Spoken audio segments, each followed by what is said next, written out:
নমস্কার, আমি সুচারু মিত্র আপনাদেরকে আমার আজকের বিশেষ প্রতিবেদনে স্বাগত জানাই। প্রিয় দর্শক বন্ধু, আজকের এই বিশেষ প্রতিবেদন এমন একটা বিষয় নিয়ে হয়তো আমরা খুব একটা খতিয়ে দেখি না বা ভেবে দেখি না, কিন্তু আমরা প্রত্যেক দিন, প্রতি মুহূর্তে এবং প্রত্যেকটা সময় কোনো ট্র্যাপ বা ফাঁদে পড়ে যাচ্ছি না তো? আমরা আসলে হয়তো ভেবে দেখি না যে আমরা কী ফাঁদে পড়ছি এবং কিভাবে সেই ফাঁদের আমরা শিকার হচ্ছি এবং অসহায় হয়ে পড়ছি। ওই ফাঁদটাই আমাদের লাগবে, সেটা নিয়েই আমাদের আজকের বিশেষ প্রতিবেদন। পুরো প্রতিবেদনে চোখ রাখুন। আবার বলছি, প্রতিবেদনটা ধরে ধরে দেখবেন, কারণ সচরাচর আমরা এই ধরনের বিষয়ে চোখ রাখি না, কিন্তু আপনাদের জন্য অত্যন্ত তথ্যমূলক এবং গুরুত্বপূর্ণ এই প্রতিবেদন। দর্শক বন্ধু, আপনারা নিশ্চয়ই শুনেছেন মনোপলির কথা। এই মনোপলি শব্দের যদি বাংলা করা যায়, তাহলে বাংলা অর্থ হচ্ছে একাধিপত্য বা একচেটিয়া, মানে সব আমার। মনোপলি যদি একচেটিয়া বা একাধিপত্য বা সবটাই আমার হয়ে থাকে, তাহলে ডুওপলিটা কি? ডুওপলির বাংলা অর্থ সেই অর্থে নেই। ডুওপলির অর্থ এটাই দাঁড়ায় দুজনের মধ্যে ভাগাভাগি। সির্ফ হাম और तुम और कोई नहीं, অর্থাৎ তুমি আর আমি।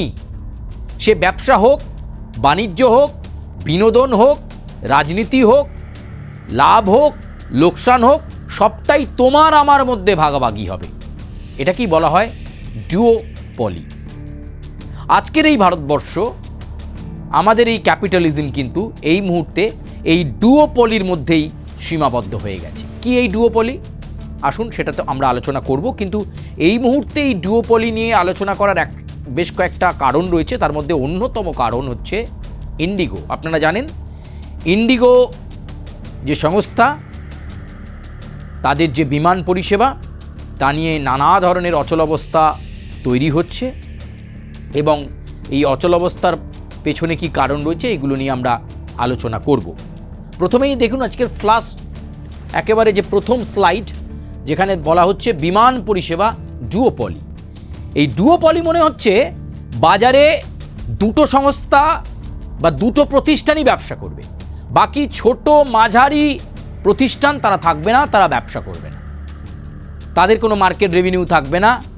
এটাকেই বলা হয় ডুওপলি। দেখুন এই মুহূর্তে আমাদের এই ইন্ডিয়াতে আগে যেমন ছিল কি এয়ারজেট, এছাড়া ছিল সাহারা, ভিস্তারা, এছাড়াও ওরা একাধিক বিমান কোম্পানি যারা বিমান পরিষেবা দিত, কিন্তু এখন দুটোতেই রেস্ট্রিক্টেড থাকতে হচ্ছে। কোন দুটো বিমান সংস্থা যারা বিমান পরিষেবা দিচ্ছে? দেখুন, ইন্ডিগো। আপনারা খুব জানেন এই জনপ্রিয় ইন্ডিগো ফ্লাইটে আপনারা চড়তে ভালোবাসেন। আর কারা রয়েছে? রয়েছে এয়ার ইন্ডিয়া। এই দুটো প্রতিষ্ঠান ছাড়া মার্কেটে কিন্তু এই এয়ারজেট বা আগে আপনারা দেখতেন স্পাইস জেট বা ভিস্তারা বা সাহারা, আর কোনো বিমান পরিষেবা সংস্থা নেই। যা লাভ, যা মুনাফা এই দুটো সংস্থার মধ্যেই ভাগাভাগি হচ্ছে। দেখুন এই মুহূর্তে বিমান পরিষেবায় 64.2% দখলদারি হচ্ছে ইন্ডিগোর এবং এয়ার ইন্ডিয়ার হচ্ছে 27.3%। তাহলে মোট দখলদারি এই দুজনের মধ্যে 91.5%, অর্থাৎ দেশের যে বিমান পরিষেবা তারা দেন তার 91.5% এই ইন্ডিগো এবং এয়ার ইন্ডিয়ার মধ্যেই সীমাবদ্ধ। বাকি যেটুকুনি পড়ে রইল অর্থাৎ 9%, সেটা ওই ছড়িয়ে ছিটিয়ে থাকা ছোটোখাটো মাঝারি মানের বিমান পরিষেবা সংস্থা, যারা আগামীতে কোনোদিন মাথা তুলে দাঁড়াতে পারবে না। তাদেরকে মাথা তুলে দাঁড়ানোর সুযোগই যে করে দেওয়া হবে না, কারণ ডুওপলি, আমি আর তুমি এছাড়া আর কেউ থাকবে না। এটাই এখন প্রকৃত বাস্তব। একটা সময় এই ইন্ডিগো পরিষেবা চালু হয়েছিল সাধারণ মধ্যবিত্তের কাছে কম খরচে ফ্লাইট পরিষেবা পৌঁছে দেওয়ার জন্য। এরপর ধীরে ধীরে এই ইন্ডিগো তার জনপ্রিয়তা অর্জন করে, যাত্রীদের পছন্দের পয়লা নাম্বার তালিকাতে থাকতে শুরু করে ইন্ডিগো। কিন্তু এই থাকতে থাকতে তারা যখন বৃহৎ অংশে পরিণত হয়, বড় হয়ে যায় এই সংস্থা এবং প্রায় 2300-রও ওপর ফ্লাইট প্রতিদিন ওঠানামা করে। ফলে এরকম একটা পজিশনে যখন তারা চলে যায় যে 2300 ফ্লাইট তাদের প্রতিদিন টেক অফ করছে বা এই যে বিমান ওঠানামা করছে, পরিষেবা দিচ্ছে, ফলে একটা গর্বের জায়গায় চলে যায়। আর এখান থেকেই শুরু হয় অহংকার এবং কার্যত সরকারকেও বুড়ো আঙুল দেখাতে শুরু করে ইন্ডিগো। শুধু তাই নয়, শুধু এখানেই শেষ নয়, ডিজিসিএ অর্থাৎ এই যে বিমান নিয়ন্ত্রক সংস্থা রয়েছে তার যে রেগুলেটরি রয়েছে সেখানে বলা হয়েছিল যে দেশের পাইলটদেরকে 48 ঘন্টা বিশ্রাম দিতে হবে, বাধ্যতামূলক দিতে হবে। কিন্তু এই ইন্ডিগো তারা ডিজিসিএ সহ বিমান নিয়ন্ত্রক সংস্থাকে আবেদন করে যে এখন নয়, তারা বলবেন কোন সময়, অর্থাৎ তাদেরকে সময় দিতে হবে। 2024 সাল থেকে কার্যকর হবে হবে হবে হবে করে হচ্ছে না। এবার যখন ডিজিসিএ কার্যকর করতে শুরু করলো এবং তারা যখন বলল যে না, বিমানের চালক যারা, পাইলট যারা, সেই পাইলটদের 48 ঘন্টা বিশ্রাম না দিলে, তাদের রেস্টলেস বিমান পরিষেবার মধ্য দিয়ে রাখলে দুর্ঘটনা ঘটতে পারে, বিভিন্ন সমস্যা হতে পারে, তাই 48 ঘন্টা বাধ্যতামূলক। ঠিক তখনই ইন্ডিগো তার শিডিউল, তার যে রুটিন শিডিউল, সেই শিডিউল তৈরি করতে গিয়ে দেখছে অনেক পাইলট ছুটি নিয়ে বসে আছে। ফলে যখন বিমান নিয়ন্ত্রক সংস্থা বলে দিচ্ছে যে নির্ধারিত সময়ে এবং নির্ধারিত পর্যায় অনুযায়ী পাইলটদেরকে 48 ঘন্টার বিশ্রাম দেবে, ফলে যেভাবে তার রুটিন সাজানো, ইন্ডিগো সেটা সাজিয়ে উঠতে পারল না। প্রকারান্তরে কি হলো? প্রকারান্তরে যেটা হলো, যাত্রী হয়রানি, একটার পর একটা ফ্লাইট বাতিল, ফ্লাইট স্থগিত হয়ে যাওয়া। যেখানে 2300 ফ্লাইট চলতো ইন্ডিগোর, সংখ্যাটা দাঁড়িয়ে গেল 500-তে। এই পরিস্থিতি সামাল দিতে এখন তদন্ত কমিটি গঠন হয়েছে। প্রধানমন্ত্রী নরেন্দ্র মোদীর কাছের অনেকেই এখন রয়েছেন, এয়ার চিফ মার্শাল থেকে শুরু করে, তারা বিষয়টি নিয়ে দেখছেন, কিন্তু আসল বিষয়ের মধ্যে কেউ ঢুকতে চাইছেন না যে আর কোনো বিমান পরিষেবা সংস্থাকে কেন সুযোগটা দেওয়া হচ্ছে না, কেন এত ইন্ডিগো ভরসাযোগ্য হয়ে যাচ্ছে, কেন অন্যান্য বিমান পরিষেবা সংস্থা সুযোগ পাবে না।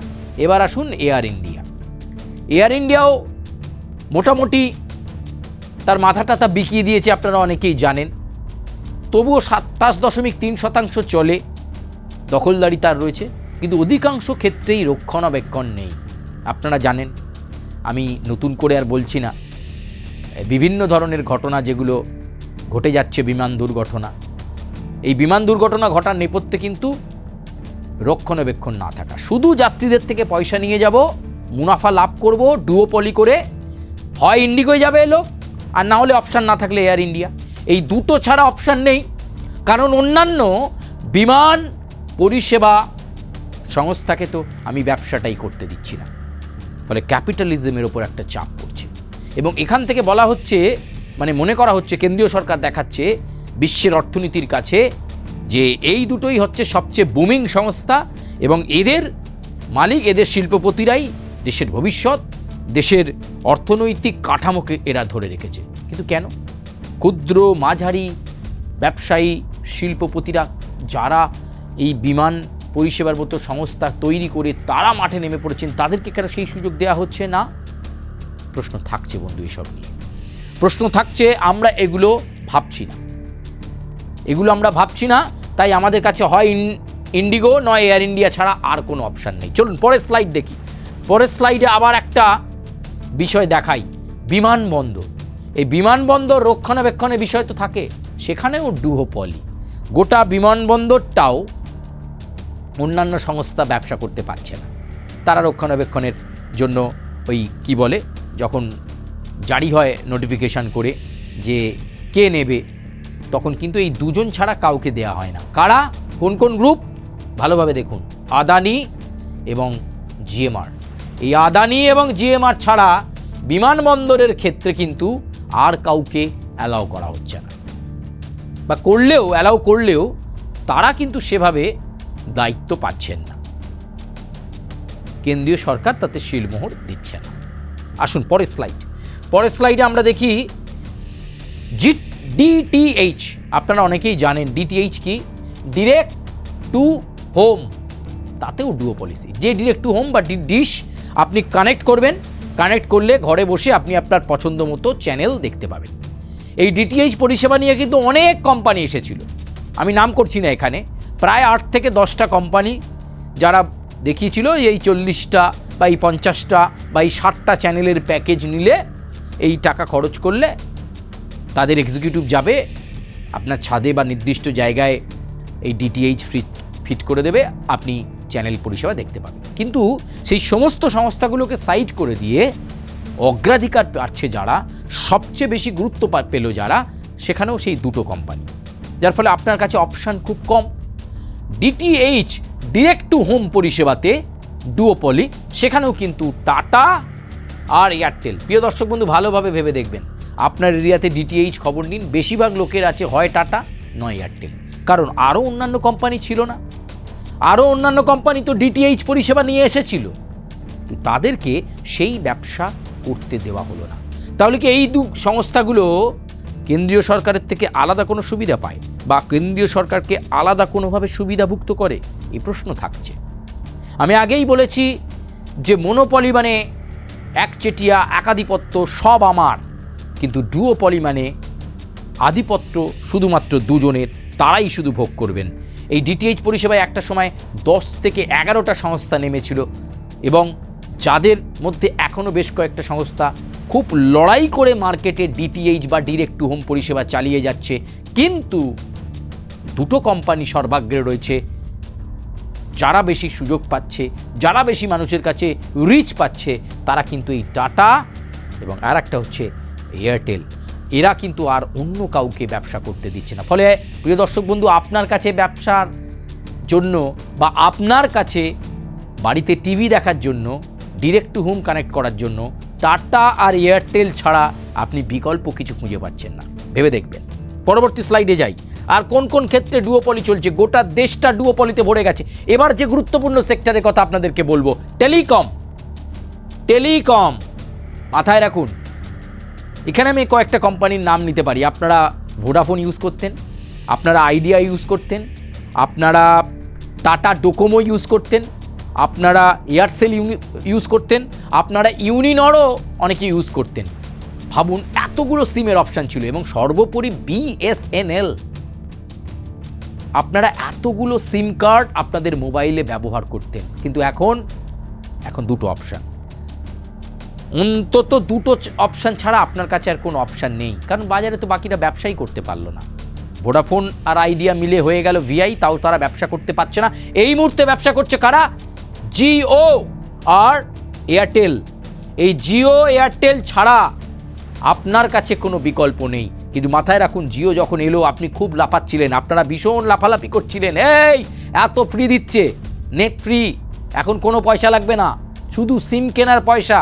কোথাও কোথাও তো সিমটাও ফ্রি দিয়েছে জিও যখন মার্কেট করতে এসেছিল। কিন্তু এটাই ছিল তাদের ডুওপলি, অর্থাৎ মানুষের মনে জায়গা করে নেওয়াটাই জিওর আসল উদ্দেশ্য ছিল। মোটামুটি 1 বছর আপনাদেরকে, কাউকে 3 মাস, কাউকে 6 মাস ইন্টারনেট পরিষেবা, আনলিমিটেড কল, রাতের পর রাত কথা বলে যাচ্ছেন, বিনিদ্র রাত, সকালে হাই তুলতে তুলতেও কথা বলে যাচ্ছেন, বিরামহীনভাবে কথা বলছেন, কারণ আপনি ফ্রি পেয়েছেন। তখন কিন্তু আপনারা বোঝেননি এই ফ্রি এর নেপথ্যে কী রয়েছে। কিন্তু এখন প্রতি মাসে, প্রতি মুহূর্তে নিজেদের ইচ্ছা অনুযায়ী জিও তার ট্যারিফ বাড়িয়ে দিচ্ছে। কি রিচার্জ ভ্যালু বাড়েনি? একটা সময় 100-150 টাকায় আপনি রিচার্জ করতে পারতেন, এখন 250-300-400 টাকার নিচে আপনি রিচার্জ করলে সেই রিচার্জের কোনো ভ্যালুই নেই। মোটামুটি 349 টাকা এরকম করলে আপনি একটা 5G পরিষেবা পাবেন, বা 350 টাকার ওপরে একটা 5G পরিষেবা পাবেন, আনলিমিটেড কল পাবেন। আদারওয়াইজ হয় কলটা আনলিমিটেড পাবেন, ডেটা পাবেন না, এরকম একটা বিষয় থেকে যাচ্ছে। ফলে আপনার কাছে অপশানগুলো সব বন্ধ হয়ে গেল। দেখুন আমরা কিভাবে ডুওপলির মধ্যে চলে এলাম। একাধিপত্য থেকে চলে গেল দুয়ের মধ্যে ভাগাভাগি, দুজনের আধিপত্য। এই আধিপত্য বিস্তার করার সুযোগ কিন্তু কে করে দিচ্ছে? নিশ্চয়ই কেন্দ্রীয় সরকার করে দিচ্ছে। বিএসএনএল মতো সংস্থা, সরকারি সংস্থা, তারাও ধুঁকতে ধুঁকতে শেষ হয়ে গেল। শুধু বাজারে এখন রয়েছে জিও। অর্থাৎ জিওর ওপর যদি আপনার রাগ হয়, আপনি পোর্ট করে চলে যাবেন এয়ারটেল, আর এয়ারটেলের ওপর যদি আপনার রাগ হয়, আপনি পোর্ট করে চলে গেলেন জিও। আমরা এই দুটোর মধ্যে সীমাবদ্ধ হয়ে যাচ্ছি, সেটাই আপনাদেরকে বোঝানোর চেষ্টা করছি। আর কোন কোন ক্ষেত্রে আমরা দুটোর মধ্যেই সীমাবদ্ধ, আর কোনো বিকল্প পাচ্ছি না, বা সেই বিকল্পগুলো থাকলেও সেই ধরনের সংস্থাগুলোকে আমরা চুজ করছি না। চলুন দেখি পরবর্তী স্লাইডে আমরা প্রেজেন্টেশনে দেখব গণমাধ্যম, সেখানেও ডুওপলি। দেখুন বড় বড় গণমাধ্যমগুলো চলছে, তাদের পেছনে কিন্তু এই দুটো বড় সংস্থা আছে। কিন্তু যারা ছোট মাঝারি মানের, যারা অনেক স্বপ্ন দেখছে, অনেকগুলো কর্মসংস্থানের সৃষ্টি করবে, তারা প্রচুর স্কিল লোকের জায়গা হবে এবং তারা তাদের মতো করে চালাবে, তারা কিন্তু চালাচ্ছে না ভুল কথা, চালাতে পারছে না। এমনভাবে তাদের কাছে কিছু অর্থনৈতিক বাধা আসছে, অ্যাড জেনারেট করছে না, রেভিনিউ আসছে না, ফলে মুখ থুবড়ে কারা পড়ছে না? যারা এই আদানি এবং আম্বানির অন্তর্ভুক্ত থাকছে, সেই সমস্ত গণমাধ্যম মাথা তুলে গর্বের সাথে চলতে পারছে। কিন্তু ভাবুন, এই দুটো ছাড়া আরও 10, 20টা, 25টা অপশান ছিল, ছোট মধ্যম মানের মাঝারি মানের গণমাধ্যম ছিল, যারা হয়তো কর্মসংস্থান ক্রিয়েট করতে পারত, কতগুলো মানুষের কর্মসংস্থান হতো। সেই জায়গাটা বাধাপ্রাপ্ত হচ্ছে এই ডুওপলি পলিসির জন্য। চলুন পরবর্তী স্লাইডে যাই। পরবর্তী স্লাইড, সিমেন্ট ইন্ডাস্ট্রি। আপনারা বাজারে প্রচুর সিমেন্টের নাম শোনেন, 9 থেকে 10টা, আমি মানে নাই বা বললাম, প্রচুর সিমেন্ট রয়েছে, ABCDEFGHIJKL, প্রচুর সিমেন্ট রয়েছে। কিন্তু আপনারা দেখবেন সবচেয়ে বেশি বাড়িতে যখন আপনি কোনো কনস্ট্রাকশনে কাজ করতে যাচ্ছেন, ডিলারের কাছে গেলেন, সে প্রথমেই আপনাকে দুটো প্রেফার করে দেবে, দাদা কোনটা দেবো, কোন বস্তাটা বলুন, এই আল্ট্রাটেক আছে আর আদানি সিমেন্ট আছে। এই দুটোই কিন্তু এখন গোটা পশ্চিমবঙ্গের গণ্ডি ছাড়িয়ে ভারতবর্ষে ব্যবসা করছে, আদানি এবং আল্ট্রাটেক। সিমেন্টেও কিন্তু একই রকম ভাবে ভাগাভাগি চলছে, কে আধিপত্য রেখে চলবে, এবং এই দুজন কিন্তু খুব সুচতুরভাবে ব্যবসা করছে। ওই একই, আল্ট্রাটেক যার প্রয়োজন লাগবে না সে আদানি নেবে, আর আদানিতে যার নাক কোচকাবে সে আল্ট্রাটেক নেবে। এই দুটোর বাইরে যে আর অপশান রয়েছে, আরও সিমেন্ট কোম্পানি রয়েছে, ছোট মধ্যম মানের, যারা হয়তো ভালো মাপের বা ভালো মানের সিমেন্ট, যা দিয়ে আপনার কনস্ট্রাকশন ভালো হবে, কিন্তু তারা সেভাবে জায়গা পাচ্ছে না এই ধরনের ক্যাপিটালিজমের কারণে, এই ডুওপলির কারণে। আসুন আমরা ডুওপলি বলতে আপনারা আগেই বুঝে গেছেন, আর বোঝানোর দরকার নেই। অ্যাপ ভিত্তিক ট্যাক্সি, এটা তো প্রিয় দর্শক বন্ধু আপনাদের সকলের লাগে, আপনারা নিশ্চয়ই জানেন কোন দুটো সংস্থার কথা বলবো। এবং শুধু তাই নয়, যখন আপনাকে একটা রেস্ট্রিকশানে আমি বেঁধে দেবো না, ফাঁদে বেঁধে দেবো না, আপনি তো এর বাইরে যেতে পারবেন না। ফলে আমি যদি চার্জ বাড়াই, এই বিমান পরিষেবার ক্ষেত্রে যেমন ধরুন ইন্ডিগো, সে যদি টিকিট ফেয়ার বাড়িয়ে দেয়, কিছু করার নেই, আপনি এয়ার ইন্ডিয়ায় যাবেন, এয়ার ইন্ডিয়াও একটা বেস প্রাইস পর্যন্ত রেখে দিল, এছাড়া তো আপনি আর অন্য কোথাও যেতে পারছেন না। এয়ারটেল বা জিও যদি তাদের রিচার্জ ভ্যালু বাড়িয়ে দেয়, আপনার কাছে আর অপশান নেই। একই রকমভাবে ওলা এবং উবের, আপনারা জানেন ইচ্ছা মতো তারা তাদের সারচার্জ বাড়িয়ে দেয়। রাত্রির হলে তো মনে হবে আপনার বাড়িটা বোধহয় ওই রাজ্যে নয়, অন্য কোনো রাজ্যে, আপনাকে আপনার জায়গা থেকে পিক আপ করে যেখানে নিয়ে যাচ্ছে সেটা হচ্ছে ভিন রাজ্য, এমন কিছু ভাড়া তারা দাবি করেন, নিশ্চয়ই করেন, আপনারা কমেন্ট করবেন কিন্তু অবশ্যই। ওলা এবং উবের ছাড়া আরও বহু অ্যাপ ক্যাব সংস্থা এসেছিল, বহু অ্যাপ ক্যাব, যারা চেষ্টা করেছিল যে বাজারটা নিতে, এবং যারা ওলা উবের চালাচ্ছেন তারা একটা সময় বলছেন যে একটা সময় এত অ্যাপ ক্যাব অপশান এসে গেছিল, ফলে ওলা উবের ড্রাইভারদেরকে বাড়তি গুরুত্ব দিত, বা যারা এই ওলা উবেরের মধ্যে এসে গাড়িকে অ্যাকোয়ার করিয়ে চালাচ্ছে, তারা বলতো আগে অনেক টাকা পেতাম দাদা, এখন রেস্ট্রিক্ট করে দিয়েছে, কতগুলো টিপ হবে সেই টিপের ওপর ভাড়া, তার আবার পার্সেন্টেজ করতে করতে একটা সময় 18-20 হাজার টাকা অনায়াসে কামিয়ে নিয়ে যেত যারা চালাতেন আর কি, এখন সেটা 12-13-14 রেঞ্জে এসে গেছে, এবং যাত্রীরাও বিরক্ত। ওলা উবের ছাড়া সেভাবে আর অ্যাপ ক্যাব যেই যায় অনলাইনে হয় পাওয়া যায় না, নট অ্যাভেলেবেল। আসলে তা নয়, আসলে এই ডুওপলি, এই দুটো সংস্থার মধ্যেই ভাগাভাগি হবে, অর্থাৎ এরাই হবে প্লেয়ার্স, মার্কেটে এরাই হবে প্লেয়ার। আর বাকিরা কোনো প্লেয়ার নয়, তারা মাঠের বাইরে থাকবে। চলুন পরবর্তী স্লাইড দেখি। পরবর্তী স্লাইডে আমরা দেখব মাল্টিপ্লেক্স কালচার। আপনারা দেখেছেন কত রকমের সব সিনেমার নাম থাকতো পুরনো দিনে, সবাই যেতেন, 30 টাকা 40 টাকা 50 টাকা টিকিট। এক একটা এলাকায় তো একাধিক হল থাকতো, বা দুটো হল থাকলে একে অপরের মধ্যে, বা 3টে হল থাকলে একটা রেষারেষি হতো কোথায় কোন ভালো ছবি আসবে। কিন্তু এখন গোটাটাই চলে গেছে মাল্টিপ্লেক্স কালচার, এবং সেখানেও ডুওপলি। আপনি একটু ভেবে দেখবেন ঠান্ডা মাথায়, আইনক্স অথবা পিভিআর। আপনি চলে যান কোনো প্রতিষ্ঠিত কোনো বড় শপিং মল বা কোনো সিনেপ্লেক্স, হেন তেন এই যেগুলো হয়েছে এখন, চলে যান আপনি বড় কোনো জায়গায়, এই মাল্টিপ্লেক্স কালচার এসে গেছে, এবং সেখানে আর পাড়ার সিনেমা হল কিন্তু বন্ধ হয়ে গেছে। আপনারই চেনা কোনো পরিচিত ব্যক্তি হয়তো হল মালিক ছিল, জিজ্ঞেস করে দেখবেন, হয় ঢুকছে, নয়তো বন্ধ হয়ে গেছে, নয়তো এদের ব্যবসার আন্ডারে আসতে হয়েছে।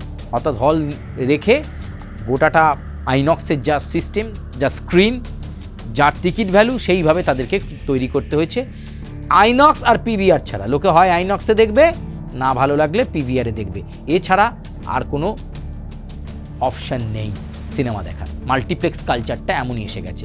আর এসেছে এই যে ডুওপলি। ডুওপলি মানে সির্ফ হাম और तुम और कोई नहीं। চলুন 9 নম্বর স্লাইডে চলে যাই। E commerce. ই কমার্স মানে আমাদের প্রয়োজনীয় জিনিস আমরা অর্ডার করে দিই। গ্রসারি হতে পারে, জামা কাপড় হতে পারে, নির্দিষ্ট কোনো বস্তু হতে পারে, বা অনলাইনে আমরা অনেক কিছু অর্ডার করে থাকি। সেখানেও দেখুন ডুওপলি। দুটো সংস্থাই সর্বাগ্রে, তারাই প্লেয়ার। বাকি অনেক সংস্থা এলো গেল, 6টা থেকে 7টা তো অনলাইন ছিলই, কিন্তু তারা সেভাবে জায়গা করতে পারলো না। জায়গা করতে পারলো কে? ডুওপলিতে। ডুওপলিতে কাজ করতে পারলো ফ্লিপকার্ট আর অ্যামাজন। ভেবে দেখবেন, একটা সংখ্যক লোক অ্যামাজন পছন্দ করে আর একটা সংখ্যক লোক পছন্দ করে ফ্লিপকার্ট, কি তাই তো? আপনারাও জানেন যে আমি ঠিক কথা বলছি, কিন্তু আপনাদেরকে চোখে আঙুল দিয়ে দেখিয়ে দিচ্ছি যে এই ডুওপলির কারণে আমাদের কতটা ক্ষতি হচ্ছে। এবং বিভিন্ন ছোট ছোট ব্যবসায়ীরা, তারা যদি ব্যবসা করতে পারতো, কর্মসংস্থান হতো, আপনি আপনার পছন্দের মতো জিনিস এই সমস্ত প্ল্যাটফর্মে যদি দাম বেশি হয় ফ্লিপকার্ট বা অ্যামাজনে, আপনি অন্য অপশান পেতেন, বিকল্প অপশান, যেখানে হয়তো ওই জিনিসটার দাম একটু কমে পেতেন। এরা যদি 70 টাকা 80 টাকা দেয়, আপনি হয়তো 40 টাকা 50 টাকাতেও পেতেন অন্য কোনো প্ল্যাটফর্মে। সেই সুযোগটা আপনি পাচ্ছেন না। আপনার কাছে অপশানটা, বিকল্পটা ছোট করে দেওয়া হয়েছে, হয় অ্যামাজন নয় ফ্লিপকার্ট। চলুন পরবর্তী স্লাইডে যাই। পরবর্তী স্লাইডে আপনাদেরকে দেখাবো ডিজিটাল পেমেন্ট। এটাও ডুওপলির যুগে এটাও কিন্তু খুব গুরুত্বপূর্ণ। এখানেও তাই, অনলাইন প্রচুর ইউপিআই পেমেন্টসের অ্যাপ রয়েছে, কিন্তু সবাই জিজ্ঞেস করে, দাদা আপনার গুগল পে আছে তো, ফোনপে আছে তো?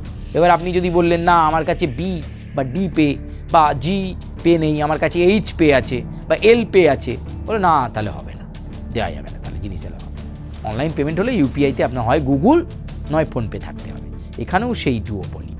অন্যান্য সংস্থাকে পরিষেবা দেওয়ার সুযোগ সেভাবে করে দেওয়া হচ্ছে না। কারা কারা? Google pay, PhonePe. দেখুন, আর কোনো অ্যাপকে ব্যবসা করতে দেওয়া নাই, কারণ এদেরকে মেন প্লেয়ার হিসেবে দেখানো, এবং দেশের অর্থনীতিতে এই দুটো অনলাইন ইউপিআই তারাই ব্যবসা করছে, তারাই দেশকে অগ্রগতির পথে নিয়ে যাচ্ছে, আর কেউ অগ্রগতিতে নিয়ে যেতে পারবে না বা পারছে না। এটাই স্ট্যাবলিশ করা হচ্ছে। একটার পর একটা জিনিস আপনাদের সামনে রাখছি, যেগুলো কেন্দ্রীয় সরকার গুরুত্বই দিচ্ছে না, এবং কোথাও না কোথাও কেন্দ্রীয় সরকারের সঙ্গে এই ডুওপলিতে থাকা দুটো কোম্পানিগুলোর একটা যোগসাজশ ধরা পড়ছে। চলুন পরবর্তী স্লাইড, 11 নম্বর স্লাইডে আমরা দেখব ফুড ডেলিভারি। এক কেস, বেশি ব্যাখ্যা বিশ্লেষণে যাওয়ার দরকার নেই। প্রচুর ফুড ডেলিভারি সংস্থা রয়েছে। আবার আমার আপনার মতো অনেক মানুষ চেষ্টা করে যে আমরা যদি হোম ডেলিভারি করতে পারি, একটা সংস্থায় রেজিস্ট্রেশন করানো হয়, তারপরে তার ওই এফএসএসআই থেকে একটা লাইসেন্স করানো হয়, লাইসেন্স করানোর পর সে একটা ফুড ডেলিভারি সংস্থার একটা নাম দেয়, সেই অনুযায়ী সে ছোট করে। কিন্তু দেখুন, সে ওই স্মল স্কেলেই সীমাবদ্ধ, ওই 15-20টা তার এলাকার বাড়ি বা 25-30টা।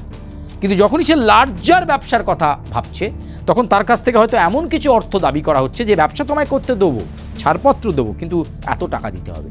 তখন কিন্তু ওই ছোট ব্যবসায়ী, ওই মাঝারি ব্যবসায়ীর কাছে অনেক অসুবিধা হয়ে দাঁড়াচ্ছে। তার কারণ মাথার ওপর যে ডুওপলি খেলছে। কারা খেলছে ডুওপলি? সুইগি এবং জোম্যাটো। হয় আপনি সুইগি থেকে খাবার অর্ডার করেন, নয় আপনি জোম্যাটো থেকে খাবার অর্ডার করেন। এছাড়া আপনার কাছে আর অপশান নেই। আর অপশান থাকলেও ওই লোকাল বেসে কয়েকটা। আপনি হাওড়ায় থাকেন বা আপনি কলকাতায় থাকেন, আপনি হয়তো বিরাটিতে খুব একটা ভালো হোম ডেলিভারি আছে, ছোট্ট সংস্থা, ওই বিরাটি মধ্যমগ্রামের মধ্যেই সীমাবদ্ধ। ও আপনার কাছে এসে ফুড ডেলিভারি করতে পারবে না, তার অনেক অসুবিধে রয়েছে। ফলে এইভাবেই কিন্তু ডুওপলি গ্রাস করছে গোটা ভারতবর্ষকে, এবং এর ফলে দেখানো হচ্ছে যে ভারতবর্ষ বিকল্প অর্থনীতি তৈরি করে অনেক এগিয়ে যাচ্ছে, প্রচুর বড় বড় প্লেয়াররা রয়েছে, কিন্তু আসলে ভারতবর্ষের ক্ষতি হচ্ছে এবং ভেঙে পড়ছে মেরুদণ্ড মাঝারি এবং ক্ষুদ্র শিল্পপতিদের বা ব্যবসায়ীদের। আসুন আজকের লাস্ট স্লাইড দিয়ে আমাদের প্রতিবেদন শেষ করব। সেটা হচ্ছে সমুদ্র বন্দর। সেখানে চলছে মোনোপলি, একটা সংস্থারই এখন একাধিপত্য। এতক্ষণ ডুওপলির কথা বলছিলাম, মোনোপলির কথা বলবো, অর্থাৎ একাধিপত্য তারই সব কিছু। হয় না ওই স্বামীর ওপর স্ত্রীর জোর আর স্ত্রীর ওপর স্বামীর জোর, এটাকে বলে মোনোপলি, একাধিপত্য। সেই একাধিপত্য সমুদ্র বন্দরের ক্ষেত্রে আদানি গোষ্ঠী 13খানা সমুদ্র বন্দর এই মুহূর্তে নিজেদের দখলে রেখেছে।